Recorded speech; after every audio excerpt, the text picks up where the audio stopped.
Ecco qua la banda della Folgore e subito dietro la bandiera di guerra. 34esimo raduno nazionale dei Fanti. Nel cuore di Vittorio Veneto hanno sfilato in 30.000, una manifestazione colma di emozioni. Insieme a noi, hanno detto, ci sono 480.000 caduti, un raduno della memoria e del centenario della fine della Grande Guerra. Dal palco, il grazie del sindaco Roberto Tonon. E un grande servizio avete reso e rendete voi Fanti di ieri e di oggi alla nostra città e al nostro paese. Presenti numerose autorità, il prefetto Laura Lega ed il presidente della regione Luca Zaia e tanti cittadini. Il ricordo dei caduti, il ricordo dei valori come orgoglio, fedeltà e obbedienza nelle parole del presidente nazionale sodalizio Fanti, Gianni Stucchi.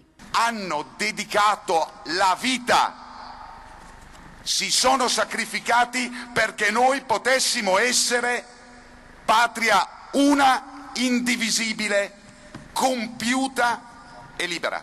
Uomini spesso senza nome, senza una lapide dove potesse essere inciso un ricordo. Non c'è bisogno che noi conosciamo i loro nomi, come dicono.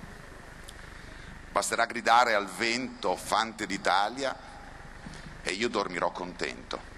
Questo è lo spirito del Fante, questo è lo spirito degli uomini e delle donne di oggi. La sfilata fra l'emozione ed il rispetto di un corpo che tanto fa per il nostro paese. A ricordarlo il comandante delle forze operative Nord, generale di Corpo d'Armata, Paolo Serra.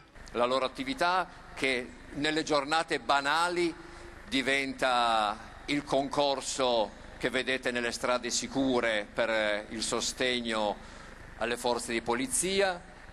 Quando sono più specializzati li vedete operare a favore della popolazione in caso di intervento per ordigni e manufatti esplosivi che ancora si ritrovano. Li vedete e li chiamiamo quando poi ci sono i problemi e la calamità naturale.